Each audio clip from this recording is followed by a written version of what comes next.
진심으로 다가가길 원합니다.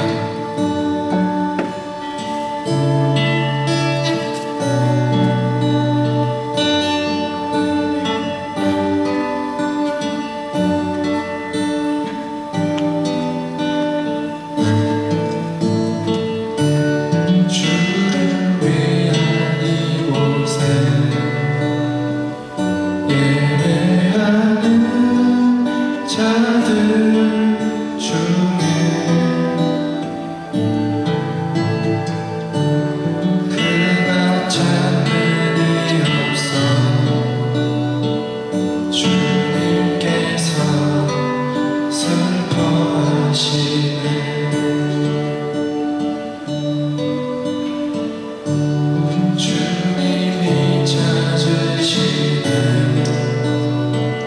그 한 사람 그의 배자 내가 그 사람 되게 간절히 주께 예배하네.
주님이 찾으신 그 예배자, 그 단 한 사람이 내가 되길 원합니다.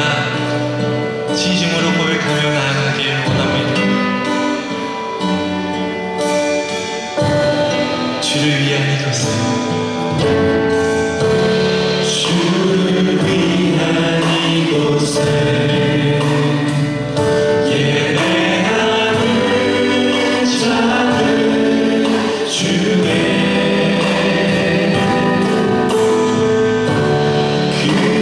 장르이 없어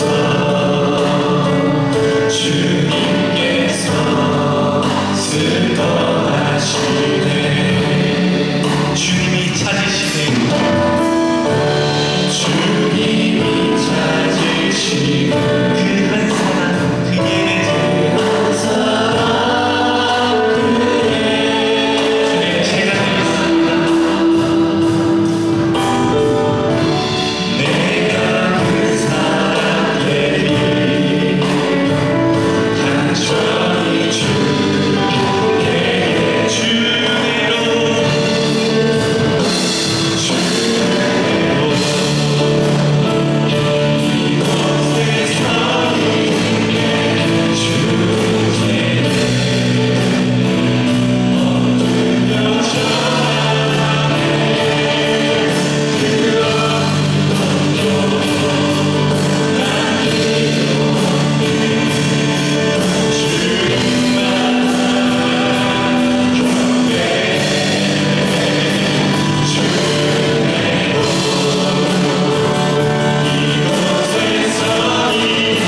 할렐루야 사랑의 주님, 하나님의 사랑으로 기도합니다. 예배 드릴 수 있는 장소와 시간을 허락해 주신 주님께 감사드립니다. 지금 이 시간 우리의 마음을 주님께 활짝 엽니다. 주님, 한 주간 나에게만 집중했던 아버지의 마음을 부어주시는 것을 받지 못하고 나의 근심과 나의 생각과 나의 감정에 사로잡혀 있었던 것을 회개하며 나아갑니다.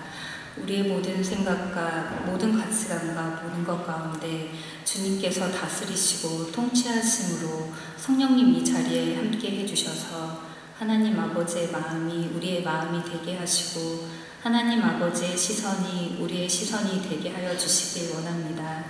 영원하신 주님, 주님이 이 예배 가운데 주께서 부으실 은혜를 사모하며 나아갈 때 주님께서 우리에게 주의 일을 행하여 주시고 그 행하실 주의 은혜로 말미암아 우리가 더 기쁘게 찬송하며 날마다 예배하며 우리에게 주신 하루하루를 모든 것이 하나님의 은혜라 고백하며 나아갈 수 있도록 살아계신 주님이 역사해 주실 것을 믿습니다.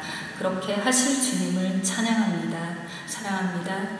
우리를 예배자로 부르신 주님, 부르신 자리에서 서로 사랑하며 섬기며 서로 용서하며 순종함으로 주님을 바라보며 예배를 통해 주님을 높여드립니다. 성령님 함께하여 주시고 성령 하나님 임하여 주시옵소서. 때론 힘들고 지치지만 예배를 통해 주님을 알아가게 해주시고 우리가 어떻게 살아가야 할지 가르쳐 주실 때 듣고 순종하게 하여 주시옵소서. 예배를 섬기는 손길을 기억해 주시고 말씀 전하실 조병 목사님에게도 말씀 위에 기름 부어 주시고 이 시간 성령님 함께 하실 것을 믿사오며 사랑이 많으신 예수 그리스도의 이름으로 기도드렸습니다. 아멘.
힘들고 지칠 때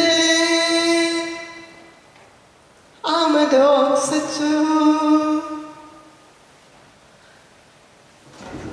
너무 지쳐 모든 걸 포기하고 싶었죠. 힘든 널 보며 마음 아팠고 포기하려는 너의 마음 내가 잡았다. 삶이 너무 힘이 들어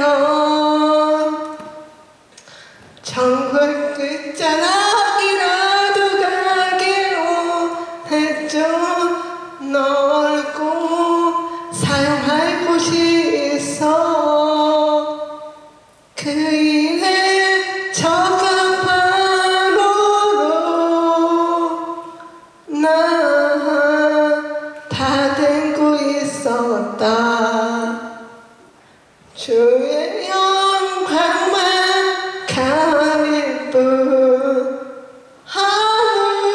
아무것도 주의 사랑 전하지 못하는데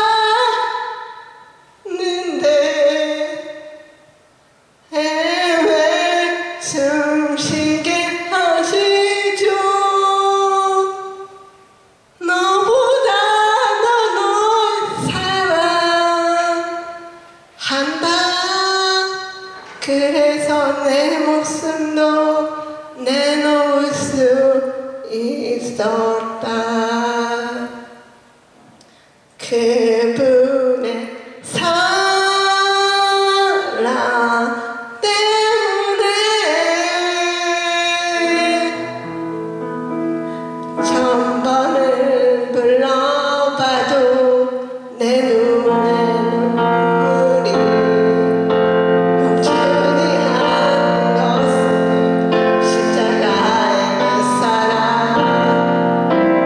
나를 살려 하나보다 버리신 나를 사랑하신 그분은 예수요.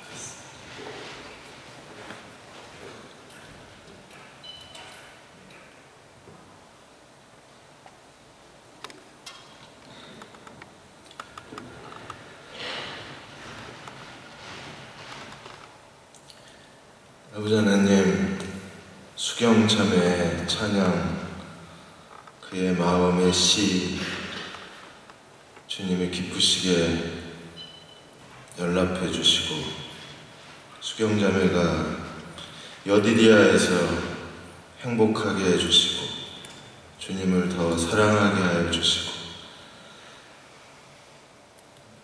하나님 앞에 기도하는 모든 기도가 응답되는 대웅교회 여디디아 그렇게 만들어 주셔서 수경자매처럼 누군가 의지하고 싶고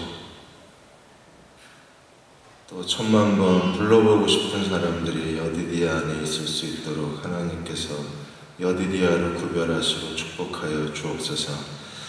오늘 찬양 가운데 임재하신 하나님의 보좌를 보았습니다. 저희 예배 받아주시고 저희가 어렵고 힘든 가운데에서도 하나님께 감사하여 드려진 예물 위에 하나님 기름 부으시고 축복해 주옵소서. 우리 자신의 젊음도 하나님께 드리고 싶습니다. 우리 하루에 하루의 모든 인생의 날들도 주님 앞에 제물로 바치겠습니다. 하나님 저에게 말씀해 주시고 하나님 뜻을 보여주시고 더 큰 믿음을 선물로 주셔서 우리의 젊음의 날들이 우리의 인생의 날들이 하나님의 영광을 구하는 거룩하고 소중한 날들이 되게 하여 주옵소서. 예수님의 이름으로 축복하고 기도하옵나이다. 아멘. 오늘 창세기 41장에서 45장 말씀인데 오늘 45장 5절에서 8절까지 보겠습니다. 창세기 45장 5절에서 8절. 성경 펴시고 성경 앱 여시고 45장 5절에서 8절까지 같이 한번 읽겠습니다. 5절입니다. 당신들이 나를 이곳에 팔았다고 해서 근심하지 마소서. 한탄하지 마소서. 하나님이 생명을 구원하시려고 나를 당신들보다 먼저 보내셨나이다. 이 땅에 2년 동안 흉년이 들었으나 아직 5년은 밭가리도 못하고 추수도 못할지라. 하나님이 큰 구원으로 당신들의 생명을 보존하고 당신들의 후손을 세상에 두시려고 나를 당신들보다 앞서 보내셨나니 그런즉 나를 이리로 보낸 이는 당신들이 아니요 하나님이시라. 하나님이 나를 바로에게 아버지로 삼으시고 그 온 집의 주로 삼으시며 애굽 온 땅의 통치자로 삼으셨나이다. 아멘. 스코틀랜드의 오래된 카페에서 낚시를 마치고 돌아온 친구들이 모여서 커피를 마시고 대화를 나누던 중에 한 사람이 자기가 놓친 물고기가 얼마나 큰지를 설명하려고 이렇게 제스처를 하다가 뒤에서 그 커피를 나르던 종업원을 보질 못하고 그냥 종업원을 쳤어요.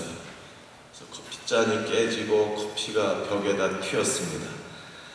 그것 때문에 이제 오래된 고풍스러운 카페였었는데 그 벽에 얼룩이 남게 됐습니다. 당황하는 그 여종업원을 보고 있다가 그 일행 중에 한 사람이 주머니에서 스케치 연필을 꺼내고 그리고 그 그림 물감을 꺼내서 그림을 그리기 시작했습니다. 아마 이 얘기 여러분들이 많이 들으셨을 거예요. 이게 오리지널입니다. 다른 건 다 잘못 번역된 겁니다.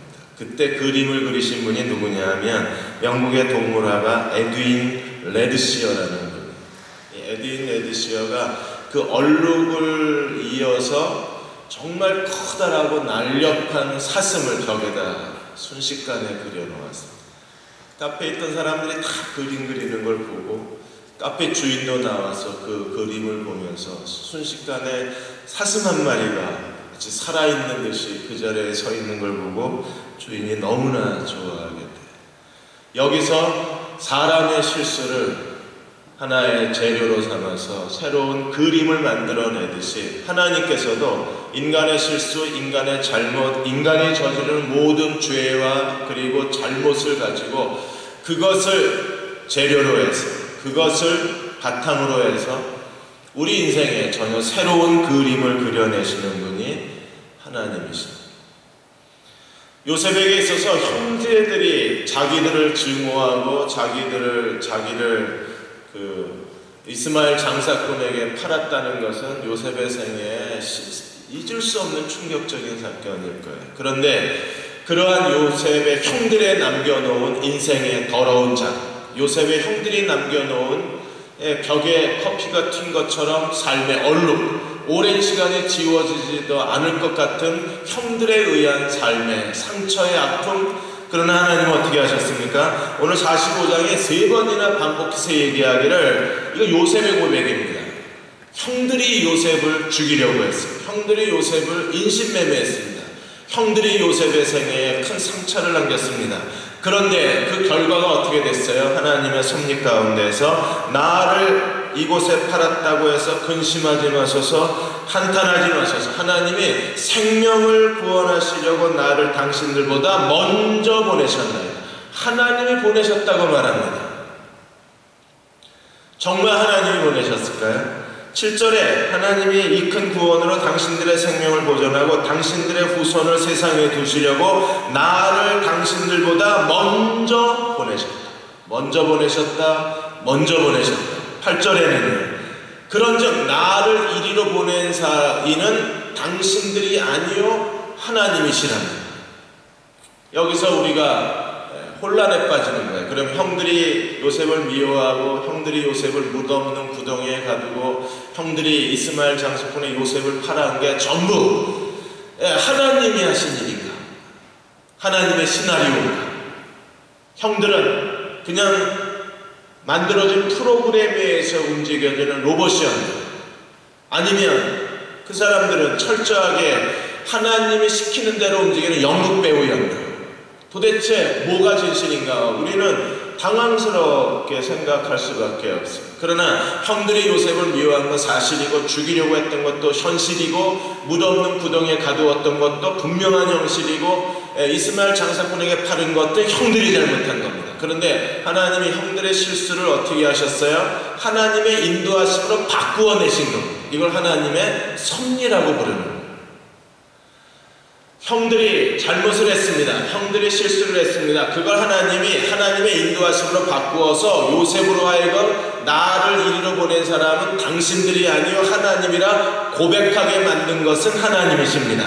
그렇다고 형들의 죄와 형들의 실수와 형들의 악이 용서받는 건 아니에요. 하나님이 사람의 실수를 섭리로 바꾸어내시지만 그러나 실수한 그 사람은요 스스로 하나님 앞에서 자기의 죄와 자기의 실수에 대해서 하나님과의 관계를 스스로 정산해야 되는 거예요. 만일에 그렇지 않고 인간이 얼마나 완악하고 인간이 얼마나 교만한가 하면 하나님의 섭리를 이유로 해서 스스로 자기의 죄를 합리화시켜요. 그리고 자기의 죄를 정당화시킵니다. 더 이상 하나님의 섭리 가운데 죄도 없고 악도 없고 인간의 실수도 없어지는 거예요. 이것을 우리가 악마의 변명이라고. 사람들에게 상처를 주고 사람들에게 아픔을 주고 사람들에게 고통을 줬어요. 그러나 하나님이 그걸 선으로 바꾸어내시고 하나님의 섭리로 바꾸어내셨어요. 오랜 시간이 지나서. 그리고 그 사람이 영광스럽게 되고 그 사람이 탁월함이 드러나고 그 사람이 다른 사람보다 더 존귀하게 됐을 때 실수를 저지르고 상처를 주고 아픔을 주었던 사람이 스스로 자기를 합리화시키고 변명하기를 그건 내 덕분이야 라고 말합니다. 이건 악마의 변명이에요. 우리가 잘 아는 것처럼 미국에는 최근 몇 년 동안에 가룟유다 신봉자들이 크게 늘어나고 있습니다. 어느 날 갑자기 유다복음이 튀어나오더니 이 가룟유다 추종자들이 점점 세력화되고 있는 거예요. 이 사람들이 이렇게 말합니다. 하나님이 예수를 십자가에 못 박혀 죽이셔야 하나님의 구속사가 완성되는데 예수님이 십자가에 못 박아 죽일 수 있는 것은 유다 때문이라는 겁니다. 유다가 없었으면 예수님이 십자가에 죽을 수 없다는 거예요. 그러므로 유다야말로 영웅이고 유다야말로 하나님의 가장 큰 도구고 유다가 없었으면 그리스도의 십자가의 죽음의 길이 열리지 않았기 때문에 유다야말로 우리의 진정한 메시아라고 외치기 시작합니다. 그리고 미국의 젊은이들이 순식간에 그 가룟유다 신봉자들 주위에 몰려들어요. 이걸 악마의 합리화, 악마의 변명이라. 유다가 예수님을 십자가에 못 박아 죽은 것은요 자기 개인의 이익을 위한 겁니다. 그 결과로 하나님께서 하나님의 섭리로 예수님이 십자가에 죽으실 수 있는 구속사가 완성되었다고 할지라도 유다가 예수님을 은삼십에 판 그의 죄까지도 합리화되는 건 아니에요. 이시선 자매가 힐링 캠프에 나와서 많은 사람들에게 큰 감동과 눈물을 주었습니다. 이 지선자매가 그렇게 힐링 캠프에 나와서 자기가 어떤 치료 과정을 겪었고 어떤 삶을 살고 있고 자기 때문에 얼마나 많은 사람들이 위로와 소망을 얻었고 지선아 사랑의 그 블로그를 통해서 얼마나 많은 사람들이 마음에 큰 그 희망을 가졌는가. 힐링 캠프 출연하고 나서 그 음주운전을 했던 운전자가 이지선 씨한테 전화를 걸어서 당신 그거 다 내 덕분인 줄 알아. 내가 없었으면 오늘의 이지선이 있었을까? 당신 힐링 캠프에 나가게 된 것은 내 덕분인 줄 알아. 출연료 다 내놔. 이렇게 얘기를 했으면 이게 제정신일까요? 그런데 우리는 어떤 일을 저지르고 그것 때문에 하나님의 선이 이루어졌다고 해서 스스로 자기를 변명하고 합리화하는 인간의 교만이 어디까지 가는지 하나님의 섭리마저도 스스로를 변명을 하는 거예요.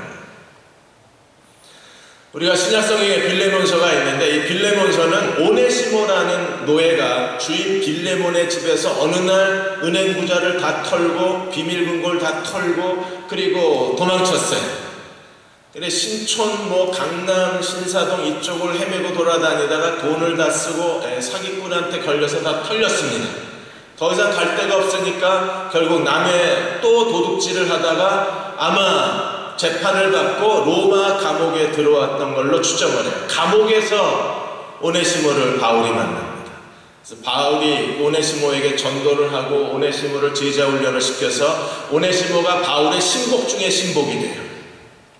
자, 이렇게 되자 오네시모가 만일에 내가 주인의 돈을 훔치지 않았다면 어떻게 됐을까?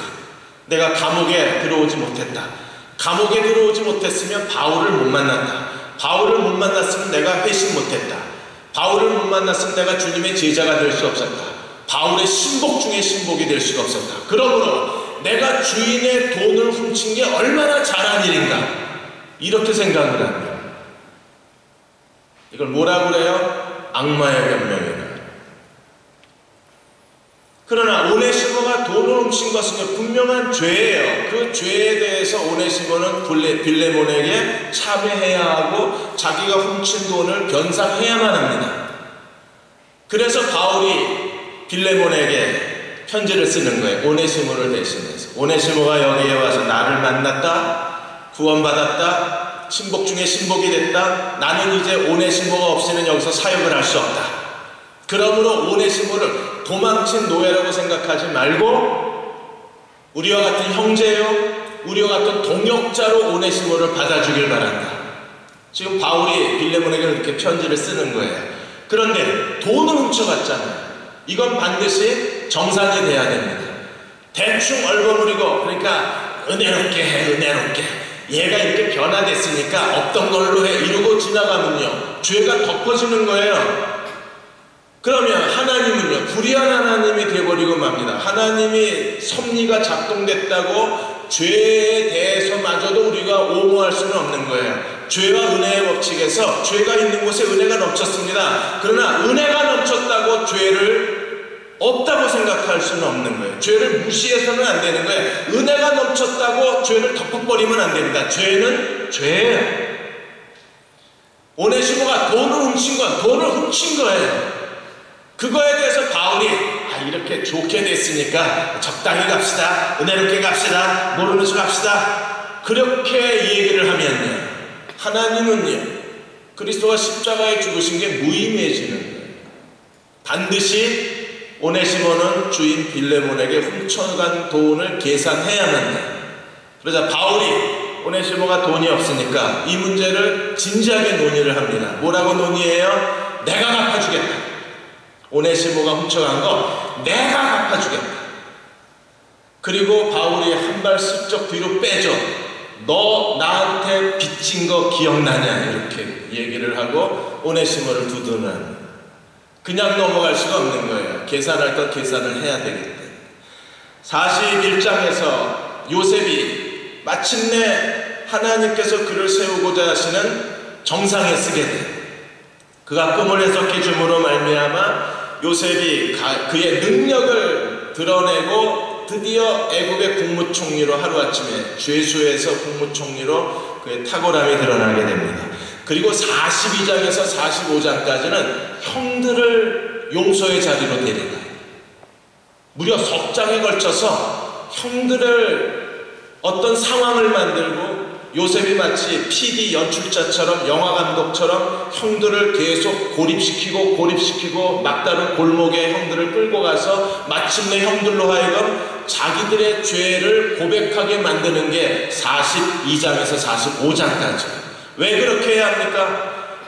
형들 때문에 요셉의 생애를 인도하신 건 사실입니다. 그러나 형들은 자신들의 죄에 대하여 반드시 참회하고 요셉에게 용서를 빌어야만 돼요.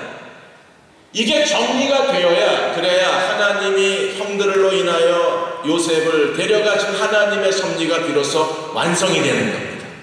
요셉은 매우 뛰어난 감각으로, 연출력으로 형들로 하여금 자기 앞에서 용서를 빌고 스스로 자기 죄에 무릎을 꿇게 만들어요.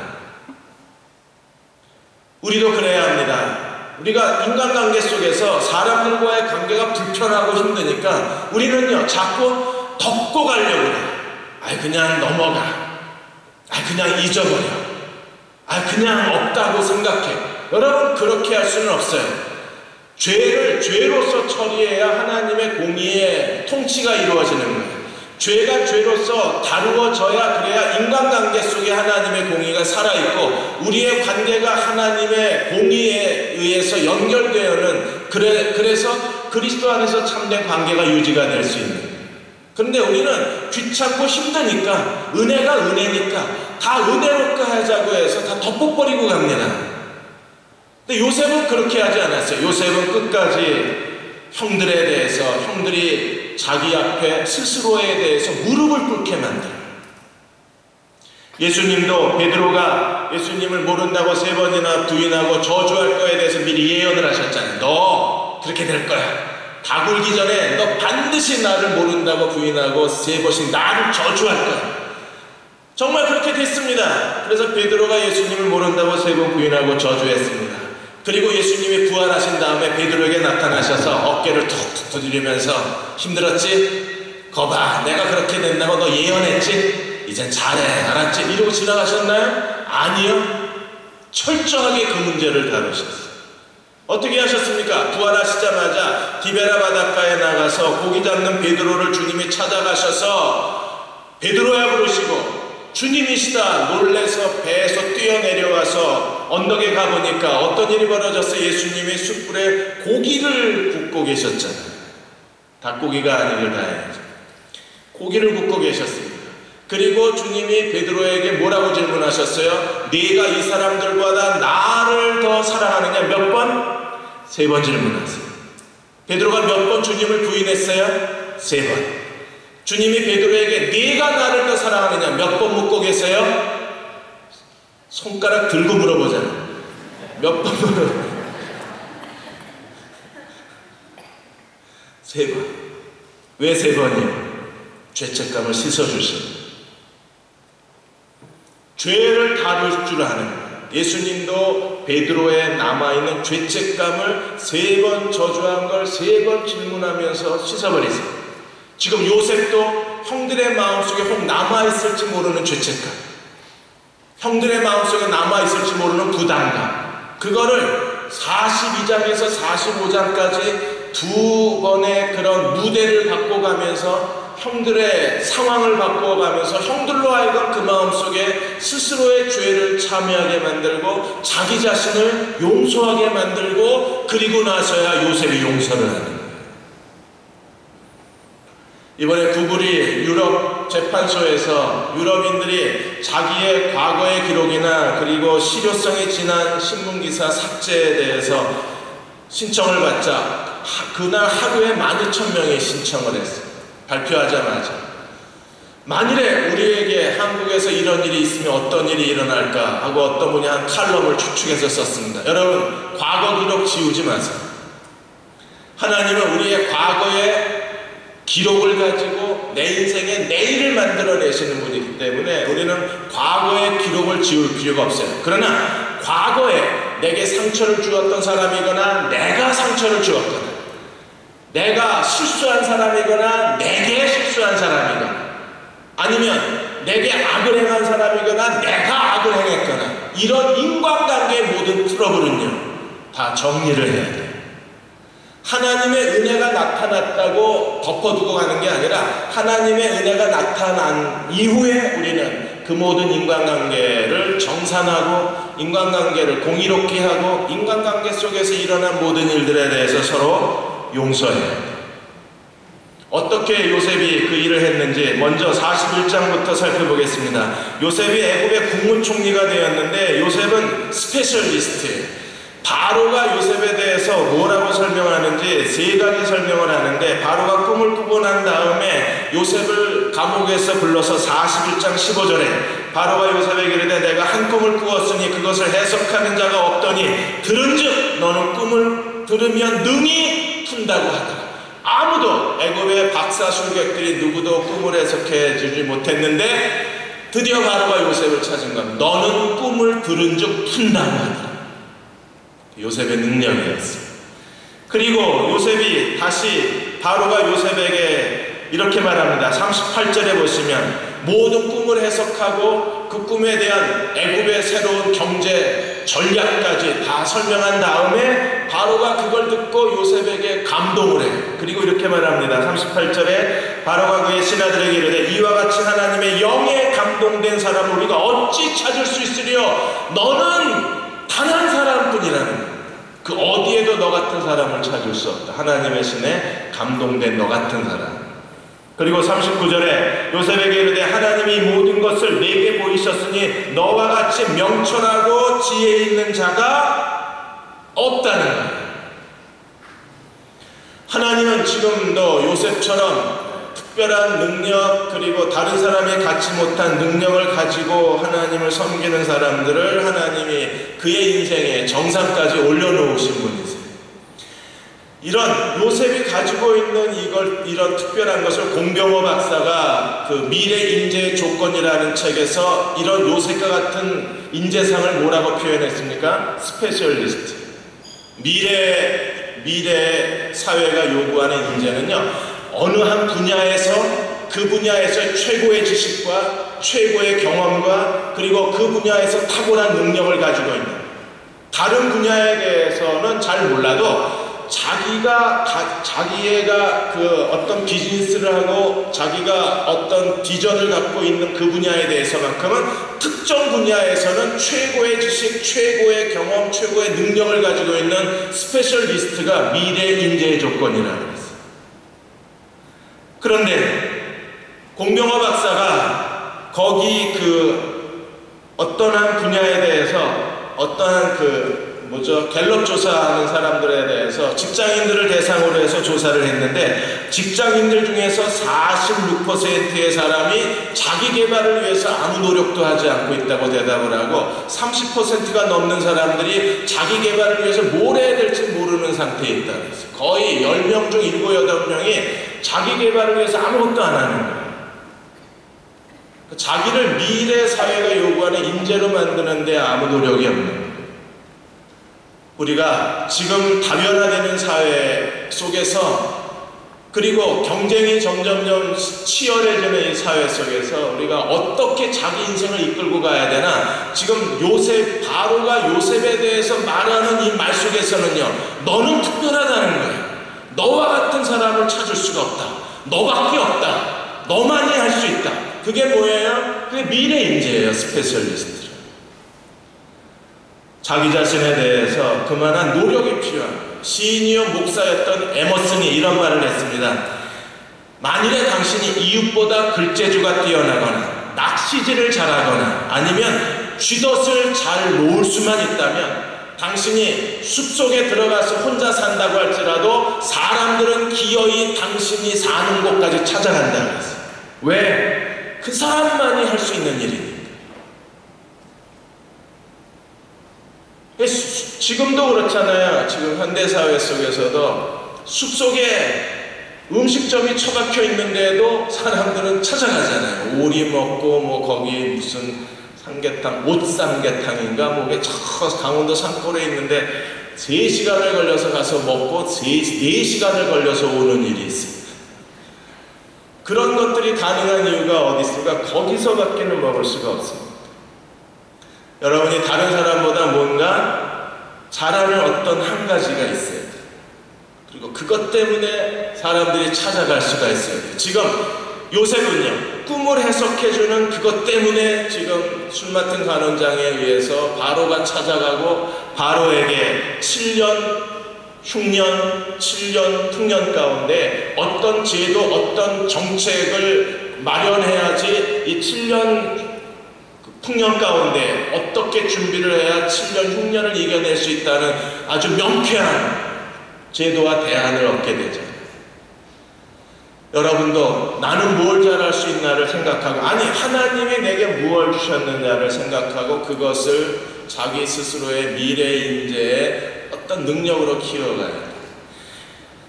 요셉은 이렇게 꿈을 해석해주는 특별한 재능만 있는 게 아니라 형들로 하여금 자기의 죄를 스스로 자각하게 만드는 뛰어난 연출력도 가졌던 사람이에요.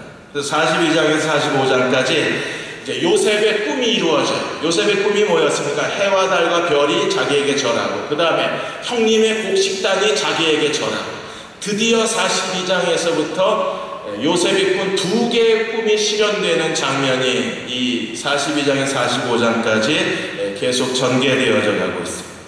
형들이 와서 애굽에 식량을 사러 왔습니다. 그리고 형들이 요셉 앞에 절하는 모습을 보고 42장 9절에 요셉이 뭘 기억해냅니까? 42장 9절에 보시면 형들이 그들에게 대하여 꾼 꿈을 생각하고 그들에게 이르되 너희는 정탐꾼이라. 꿈을 기억해내고 13년 만에 드디어 꿈이 이루어집니다. 형님의 곡식단이 자기에게 전한, 지금 무엇 때문에 형들이 왔어요? 먹을 걸 사, 곡식단을 사. 그 곡식단 때문에 지금 형들이 요셉 앞에 무릎을 꿇고 엎드린 거예요. 꿈이 그대로 이루어진 상황이 된 거예요. 그러자 요셉이 그냥 형 때문에 내가 애굽의 총리가 됐어. 형 고마워, 잘했어. 이렇게 되면요, 형들의 죄가 덮어지는 거예요. 죄가 청산되는 게 아니에요. 죄는 남아있어. 그리고 죄가 남아있는 한 언제든지 사탄이 죄를 들춰내는 순간에 순식간에 죄가 사탄의 출입문이 돼서 악이 역사할 수가 있는 거예요.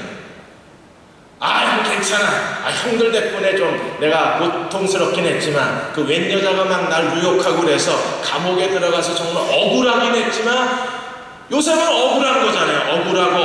억울하다가 국무총리로. 내가 그것 때문에 좀 힘들긴 했지만 괜찮아 형. 나 이렇게 국무총리가 됐어. 내가 드디어 하나님이 날 세우셨어. 할렐루야. 형 다 잊어버려. 한잔하자. 그리고 오비 맥주 드셨나요? 죄는 죄. 꿈을 생각하고 순식간에 요셉이 어떻게 합니까? 정탐꾼, 스파이로 몰고 갑니다. 형들은요, 하루아침에 곡식 사러 왔다가 졸지에 스파이가 된 거예요. 요셉이 억울했기 때문에 형들도 지금 억울함을 당해봐야 하는 거예요. 그래서 42장에서 형들이 정탐꾼으로 몰려요. 그리고 다 가고 한 사람만 가고 나머지는 다 여기 갇혀있고 한 사람만 가서 막내 베냐민을 데려오라고 그러다가 3일 동안 감옥에 가두어 놓고, 여러분 3일 동안 감옥에 갇혀있는 동안에 이 형들 11명의 형들이요 온갖 얘기를 다 했을 거예요. 감옥에서 뭐 개콘을 볼 수 있으니까, 쇼 음악 중심을 볼 수 있으니까 그냥 하루 종일 벽만 쳐다보고 서로의 얼굴만 쳐다보고, 정탐꾼의 그 억울함 때문에 그들이 서로 대화를 하다가 어디까지 대화가 나와요? 나중에 42장 21절에 가보시면 그들이 서로 말하되, 나중에 요셉 앞에서 이렇게 말하는 겁니다. 그들이 서로 말하되 우리가 아우의 일로 말미암아 범죄하였도다. 그가 우리에게 애걸할 때 그 마음의 괴로움을 보고도 듣지 아니하였으므로 이 괴로움이 우리에게 임하는도다. 우리가 범죄하였도다. 죄가 우리를 찾아냈도다. 형들의 위치입니다. 정탐꾼으로 몰았을 뿐인데 순식간에 형들에게서 터져나온 말이 우리의 죄가 우리를 찾아냈다는 겁니다. 형들이 얼마나 무서웠을까. 그리고 22절에 루벤은요 아예 더 노골적으로 이렇게 말합니다. 루벤이 그들에게 대답하여 이르되 내가 너희에게 그 아이에 대하여 죄를 짓지 말라고 하지 아니하였더니요 그래도 너희가 듣지 아니하니라. 그러므로 그의 핏값을 치르게 되었도다. 요셉이 당한 그대로 우리도 당하게 되었도다. 루벤은 항상 우울질이에요. 절망적인 사람입니다. 항상 극단적인 사람이에요. 다 죽는다는 겁니다. 지금 드디어 형들의 입에서 우리 죄가 우리를 찾아냈다고 고백하기 시작하는 거예요. 무엇 때문에? 억울하게 정탐꾼으로 누명을 쓰면서 순식간에 그들이 떠올린 것은 요셉이었습니다. 이게 요셉이 만들어내는 인간관계 기술이에요. 여러분들이 지난번에 그 류현진 선수가 7이닝까지 퍼펙트 게임을 했어요. 퍼펙트 게임을 하다가 8이닝에서 퍼펙트 게임이 깨졌는데, 그때 다저스 그 구단이 보여주는 선수들의 태도 보셨습니까? 혼자, 류현진 선수 혼자 더가웃에 앉아있고 아무도 곁에 안 가잖아요. 눈길도 안 주고 이닝 마치고 들어왔는데도 격려 한마디 안 하고, 평소에 늘 장난치던 선수도 절대 옆에 가지 않고, 심지어 감독마저도 류현진을 안 쳐다봅니다. 그러니까 류현진 선수가 처음에 되게 놀랬대요. 아니 내가 지금 잘 던지고 있는데 퍼펙트 게임인데 얘네들 왜 이래 이랬답니다. 그런데 그게 지금 미국 프로야구에서 하나의 불문율이래요. 신경이 예민해. 지금 퍼펙트 게임을 하고 있으니까 아무도 곁에 가서 말을 걸지 않는 거예요. 왜? 집중력이 흩어질까 봐. 침묵으로 응원해주는 거예요. 그러니까 아주 고도의 인간관계 테크닉을 보여주는 거예요. 그 투수가 퍼펙트 게임을 이끌어갈 수 있게. 그리고 또 하나의 불문율이 뭐냐면 퍼펙트 게임을 하는데 이 번트 되는 놈, 걔는 매장당합니다. 절대로 번트를 못 된대. 퍼펙트 게임에 번트 되면 게임이 깨지잖아요. 그러니까 그게 하나의 신사적인 룰이에요. 한국에 2002년도가 몇 년도에 항상 누가 퍼펙트 게임 던졌는데 번트 되고 나가서 그 퍼펙트 못한 적이 있었죠. 승패와 관계없이 근데 지금 류현진은요, 이렇게 프로야구 선수들은 정말 프로예요. 그러니까 아마추어의 분위기가 없는 거예요. 그 정도로 인간관계 테크닉이 뛰어난 겁니다. 지금 요셉이 그렇게 인간관계 테크닉이 뛰어난 거예요. 고도의 심리전을 통해서 형들의 목을 조르고 있는 거예요. 증오의 목을 조르는 게 아니라 하나님의 공의의 손으로 목을 조르고 있는 겁니다. 그리고 형들의 입에서 터져나온 말이 우리가 죄를 졌다는 거예요. 그렇게 해서 보내는데 돈자루까지 보냈습니다. 식량 사러 갔는데 돈자루까지 다 넣어서 보내니까 이것 때문에 더 마음이 부셔지는 거예요. 그래서 42장 28절에 보시면 다 식량자루를 열어보니까 식량자루마다 돈이 다 들어있는 겁니다. 그걸 보고 그가 형제에게 말하되 내 돈을 도로 넣었도다. 보라 자루 속에 있도다. 이에 그들이 혼이 나서 떨며 혼이 나가버렸어. 완전 멘붕 상태가 돼버린 겁니다. 이제 꼼짝없이 걸려든 거예요. 요셉이 무덤없는 구덩이에, 그 죽음의 구덩이에 꼼짝없이 갇힌 것처럼 형들은 이제 꼼짝없이 갇혔어요. 요셉의 덫에. 그래서 혼이 나가 말하기를, 서로 돌아보며 말하기를, 떨며 서로 돌아보며 말하기를, 하나님이 어찌하여 우리에게 이런 일을 행하셨는가. 뭘 하나님이 행하셔? 지들이 저지른 일이죠. 그리고 이 상황에서 야곱도 반응이에요. 야곱도 그것 때문에 36절에 보시면 42장 36절에 각기 자루를 쏟고 본즉 각 사람의 돈뭉치가 자루 속에 있는지라 그들과 그들의 아버지가 돈뭉치를 보고 다 두려워하더니, 그리고 야곱은 완전히 무너져 버립니다. 다 죽었다 이제 우리. 이게 요셉의 연출력입니다. 사랑하는 여러분, 우리가 진정으로 서로를 사랑하면 우리가 사람이기 때문에, 완전하지 않기 때문에 우리도 모르게 실수할 때가 있어요. 아픔을 줄 때가 있습니다. 상대방을 고통스럽게 할 때가 있습니다. 그것 때문에 실족시킬 수가 있어요.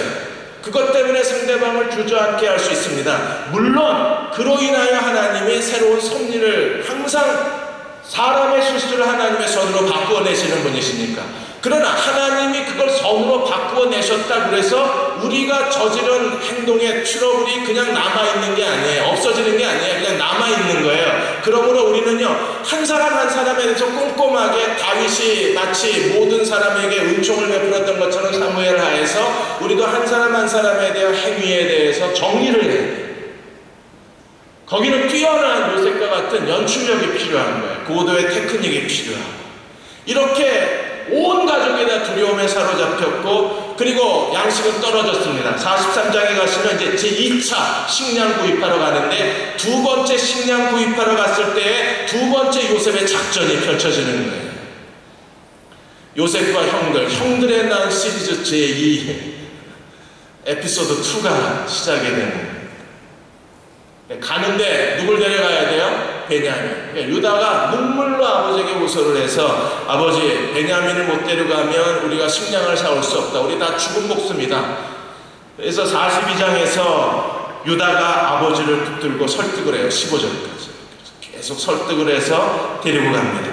나중에 유다의 이 설득에 야곱이 어떻게 대답을 합니까? 43장 14절에 가시면 전능하신 하나님께서 그 사람 앞에서 너에게 은혜를 베푸사 그 사람으로 너희 다른 형제와 베냐민을 돌려보내 하시기를 원하노라. 내가 자식을 잃게 되면 잃게 되리. 이러다가 다 죽이는 거예요. 식량을 사러 갈 때마다 아들들이 하나씩 없어지니까.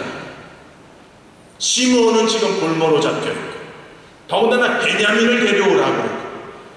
이번 두 번째 식량 사러 갔다가 이번에 또 누가 없어질지 모르는 거예요. 그러자 야곱이 완전히 절망하고 무릎을 꿇습니다. 전능하신 하나님이 너희를 돌보아 주시기 원합니다. 혹 하나님께서 그리하지 아니하시면 내가 이제 자식을 잃게 되면 잃겠다고 말을 해요. 그리고 베냐민을 보냅니다. 베냐민이 갔을 때 요셉이 베냐민을 보고 어떻게 했습니까? 요셉이 형들을 보고 한바탕 울음을 참아요. 그리고 베냐민을 보자마자 요셉이 다시 통곡을 합니다. 몰래 나가서 울고 들어와요. 13년 동안 얼마나 동생이 그리웠겠어요. 42장 24절에서 형들을 보고 한바탕 웁니다. 온갖 감정이 다 지나갔을 거 아니에요. 반가움과 서운함, 그리고 형들에 대한 증오심과 동시에 형들에 대한 그리움이 그 마음속에 휘감고 지나갔을 거잖아요. 그래서 울고 베냐민을 보고 43장 30절에 가보시면 요셉이 아우를 사랑하는 마음이 복받쳐 급히 울 것을 찾아 안방까지 들어가서 울었어요. 그러다가 이제 형들과 화해하면서 마지막으로 한 번 더 울어요. 형들 45장 2절에 가시면 접니다 요셉 하면서 터져요. 요셉이 통곡이 탑니다. 45장 2절에 요셉이 큰 소리로 우니 애굽 사람에게 들림에 바로의 궁중이다 들었습니다. 얼마나 크게 울었는지. 그리고 나중에 베냐민을 끌어안고 울고 형들을 끌어안고 입 맞추고 또 한 번 터집니다.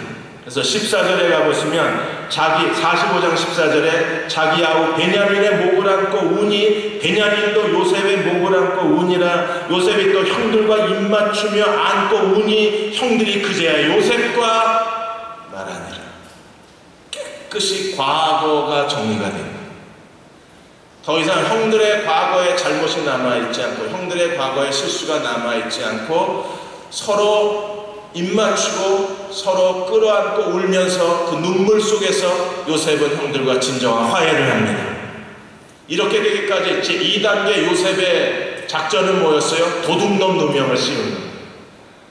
그래서 자기 집에서 융숭하게 잘 대접을 하고 돌아가는 길에 일부러 자기 집에 초청을 한 거예요. 집에서 잘 먹이고 돌아가는 길에 식량에다가 돈자루를 집어넣고 베냐민 자루에다가 뭘 집어넣었어요? 자기가 집에서는 은잔을 집어넣은 거예요. 그러니까 집에 초청한 것 자체가 이미 어떤 트릭인 거예요.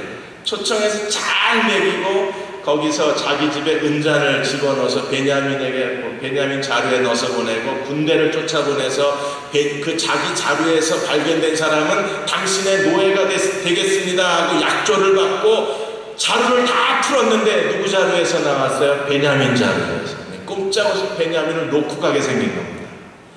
그러자 유다가 눈물로 호소하는 게 그게 40세. 데려가야 됩니다. 안 데려가면 베냐민과 아버지의 생명은 하나입니다. 베냐민을 못 데려가면 아버지는 죽은 목숨입니다. 차라리 내가 남겠습니다. 나를 여기에 인질로 삼고 베냐민을 보내주십시오. 이 유다가 눈물로 호소를 해요. 그것 때문에 요셉이 그 눈물을 보고 그 진실함을 보고 마침내 자기 신분을 밝히는. 여러분, 사람의 진짜 눈물 가짜 눈물 아십니까? 진짜 눈물은요 옆에서 나와요. 옆으로 흘러요. 근데 가짜 눈물은 가운데서 흘러요. 그러니까 TV에 나오는 정치인들이나 그 탤런트나 영화배우들이 가운데서 눈물이 뚝 떨어지는 가짜예요. 뭘 집어넣거나 아니면 눈을 부릅뜨고 떠서 눈을 경련을 일으켜서 이게 나오는 눈물은 가운데서. 근데 정말 마음에서 슬픔 속에서 나오는 눈물은 옆으로 흘러요. 그러다 눈물이 넘치면 그제서야 가운데. 그러니까 첫 눈물은 옆으로 흘러요. 그러니까 아마 유다의 눈물은요, 요셉이 그걸 봤을 거예요. 저기 가운데냐 옆이냐. 정말 울었어요. 그래서 요셉도 그 앞에서 참지 못하고 유다의 진심이 느껴집니다. 형들의 진심이 느껴지자 그래야 그제서야 자기의 신분을 밝히게 됩니다. 그리고 45장 11절에 가서 아버지를 데려오라고 말하면서 뭐라고 말합니까?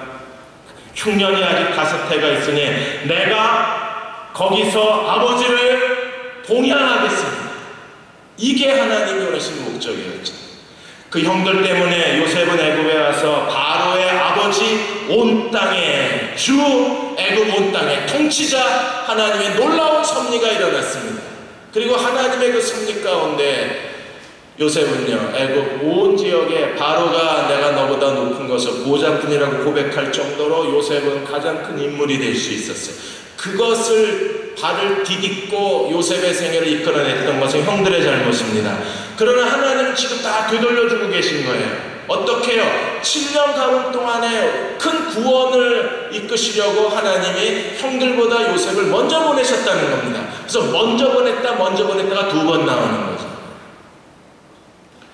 그러나 형들의 죄는 죄였기 때문에 그래서 정탐꾼으로 누명을 씌우고 도둑놈이라고 누명을 씌우고 이런 상황 가운데 형들이 요셉 앞에 무릎을 꿇게 만든 거예요. 사랑하는 여러분, 우리가 하나님의 섭리가 작동되고 있습니다. 하나님의 섭리가 여러분의 인생을 이끌어가고 있어요. 그러나 사람에게 지은 잘못은 사람에게 잘못한 거예요. 그러니까 그것에 대해서 용서해야 될 사람에게 용서를 구하고, 그리고 우리가 보상해야 될 사람에게 보상을 하고, 참여해야 될 사람에게 참여하고 가야 돼요. 은혜로 덮고 갑시다. 그러면 이게 자꾸 쌓이게 되면 그야말로 박근혜 대통령이 말한 것처럼 삶의 구석구석에 적폐가 쌓이는 거예요. 그게 어느 날 터지면 우리 인생을 전체를 오염시켜버릴 수도 있습니다. 죄가 더 이상 마귀가 출입문을 찾지 않도록 우리는 하루하루 날마다의 삶 하나님 앞에 의롭고 정결하게 가지고 가야 돼요. 그게 인간관계의 정상입니다. 그것을 연출할 줄 아는 지혜로운 종들이 되신다면 하나님 우리에게 새로운 인생을 해내실 수 있을 거예요. 오늘 어른 예배 때 미스 USA에 출전한 미스 펜실베니아의 그 가토 양에 대한 얘기를 했어요. 여러분들이 아마 그제 뉴스에 그 가토 양의 사진을 아마 봤을 거예요. 발레리 가토라고 미스 펜실베니아인데 미스 USA에 대해 출전한 언론이 지금 이 가토에 대해서 주목을 하고 있습니다. 왜 그러냐면 그녀가 자기 커밍아웃을 했어요. 그냥 자기가 레즈비언으로 커밍아웃 한 게 아니라 자기가 성폭력의 희생물이라고 커밍아웃, 자기 신분을 밝혀. 그러니까 말하기 어려운 자신의 과거의 수치인데 그걸 그녀가 솔직하게 얘기를 해요. 19살 때 엄마가 성폭력을 당합니다. 그리고 임신을 해요. 이 아이를 낙태시키려고 뛰어다녔는데 할머니가 신실한 크리스찬이셔서 낙태를 못하게 해요. 그래서 낳은 아이가 발레리 카토입니다.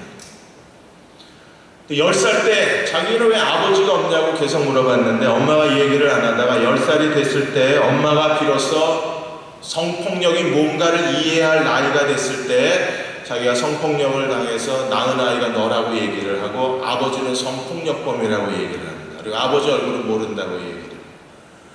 그녀에게는요, 그게 고통이고 삶의 아픔이고 삶의 수치였을 거예요. 그걸 감추고 싶었을 겁니다. 그런데 오히려 이 발레리는요, 이걸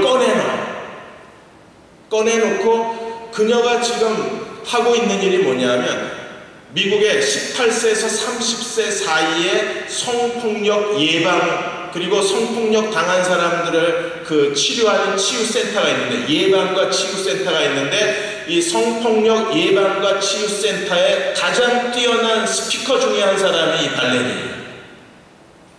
모든 여자가 그 성폭력 당한 여자들이 가장 기다리는 강사가 이 발레리입니다. 왜? 그녀 자신이 성폭력을 당했기 때문에. 그리고 그녀 자신이 그 아픔과 고통을 겪어왔기 때문에 누구보다도 그 사람들의 아픔을 잘 이해를 하는 거예요. 그리고 그 사람들의 아픔과 상처와 부끄러움과 치욕과 그리고 자기 정체성의 혼란을 누구보다도 섬세하게 손으로 만져줄 수 있는 사람이 발레리 가토입니다. 그래서 여자들이, 성폭력 당한 여자들이 이 발레리를 기다린대. 인간관계 테크닉입니다. 그래서 그녀가 미스 USA가 되면 뭐 하고 싶으냐 그랬더니 지금 하고 있는 이 성폭력 예방과 치유 사역을 전 세계로 확대해서 이 고통 속에 있는, 스스로 자기 안에 숨어 있는, 아직도 골방에서 나오지 못하고 있는 여자들을 세상 바깥으로 내놓게, 그래서 새로운 희망을 갖게 해주고 싶대요. 그녀 스스로가 죄물이 되고 그녀 스스로가 메시지가 돼서, 그래서 같은 고통을 당한 사람들에게 스스로 희망을 던져주고 있는, 어떻게 그런 일이 가능할까? 그게 자기의 소명이에요. 어떻게 그런 일이 가능할까? 거기에 인간관계의 테크닉이 있는 거예요. 어떻게 이런 삶을 살 수 있을까? 그녀가 철저하게 하나님께 굴복했기 때문에 가능한 삶입니다. 우리도 요셉처럼 다른 사람이 갖지 못한 그런 탁월한 능력을 드러내고, 요셉처럼 인간관계에도 탁월해야 돼요. 사람이 능력만 있고 인간관계가 서툴면 이 사람 가까이 하기 좀 어렵습니다. 그런데 능력도 뛰어나고 인간관계 연출력도 뛰어나면 이 사람은요, 비행기 양날개를 다 가진 거예요. 하나님의 그를 통해서 더 큰 영광을 이루어내실 수 있습니다. 부모님 대하기 정말 힘듭니다. 그래도 우리가 요셉처럼 지혜롭게 부모님을 부모님으로 대해낼 수가 있고, 또 여러분들에게 상처를 준 사람들에게 그 사람들을 하나님의 사랑으로 우리가 대해줄 수만 있다면 하나님은 새로운 일들을 우리 가운데 이루어내실 수 있을 거예요. 한쪽 손에는 탁월한 능력을, 한쪽 손에는 탁월한 인간관계 테크닉을 가지고 어떤 사람이라도 주님의 십자가 밑으로 데려가 줄 수 있는 믿음의 종들이 되시기를 주의 이름으로 축원합니다. 기도하겠습니다. 아멘은 기대하지 않았는데도 안 나오면 서운하다. 자, 일어나셔서 우리 거친 세상에서 실패했거든 그 손 못 잡으면 찬양하고 기도하고 축도하겠습니다. 거친 세상에서 실패하거든 그 손 못 잡으면 만져라.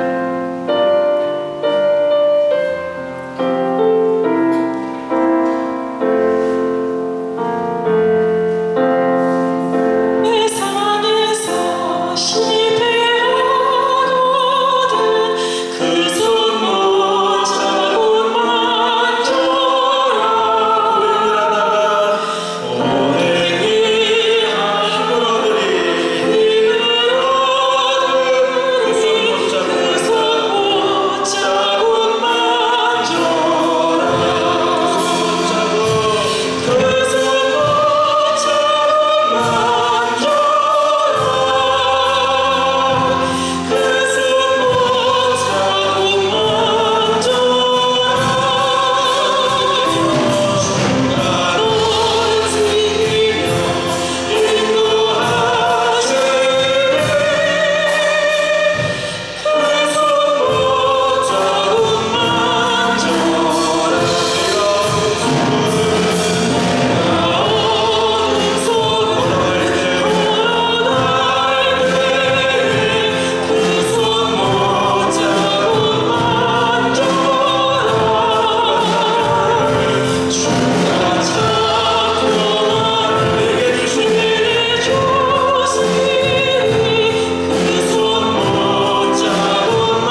우리는 형들을 용서할 수 있습니다.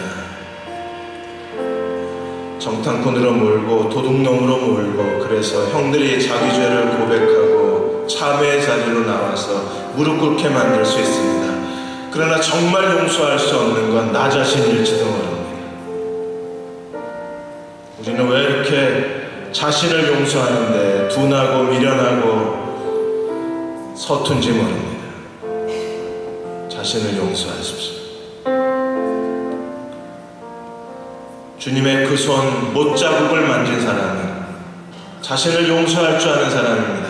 하나님이 어떻게 나를 사랑하셨는가를 알기에, 그 그리스도의 보혈이 용서하지 못할 죄가 없다는 걸 알기에, 거친 세상에서 실패했을지라도 하나님 우리에게 다시 기회를 주시는 하나님이심을 믿기에, 그분은 결국에 내 삶에 가장 좋은 것을 허락해 주시는 분이심을 알기에 우리는 스스로를 용서할 수 있습니다. 자신을 용서할 수 있어야 형들을 용서할 수 있는 거예요. 하나님, 우리가 진정으로 자신을 사랑하게 하여 주옵소서. 자기 자신을 용납하고 자기 자신을 사랑하고 자신을 존중할 줄 아는 저희 자신이 되게 하여 주옵소서. 그로 인하여 다른 형제와 다른 자매들과 부모와 형제들까지도 용서할 수 있는 그리스도의 종들이 되게 하여 주셔서, 요셉처럼 한쪽 손에는 탁월한 능력을 갖고 또 다른 손에는 탁월한 인간관계 테크닉을 보여줄 수 있는 하나님의 사람이 되게 도와주셔서 하나님의 영광의 그릇이 되게 하여 주옵소서. 하나님의 능력의 도구가 되게 하여 주옵소서. 우리 한 1, 2분간 합심해서 통성으로 기도하겠습니다. 아버지 하나님, 하나님께서 우리에게 말씀하시는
주님의 피 묻은 손을 만지게 해주셔서 그 손으로 자기를 스스로 감싸 안아줄 수 있는 형제 자매들 되게 하여 주옵소서.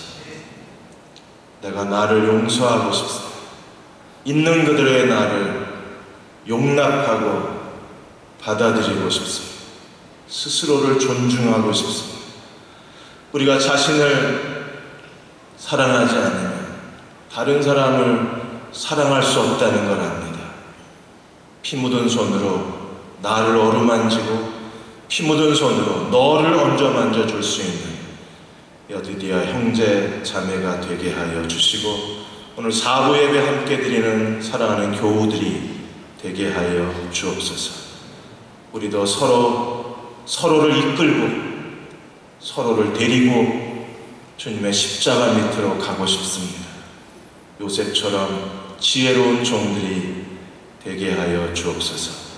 지금은 우리를 죄에서 구원하신 우리 주 예수 그리스도의 은혜와 하나님 아버지의 무한하신 사랑하심과 성령의 위로하심, 오늘 예배드리고 돌아가는 모든 여디디아 형제자매 4부 예배자들과 그 가정 위에, 이 땅의 교회와 이 민족 위에, 그리고 아직도 실종자를 기다리고 있는 세월호 가족 위에 지금도 영원히 함께 하시기를 간절히 축원하옵나이다. 아멘.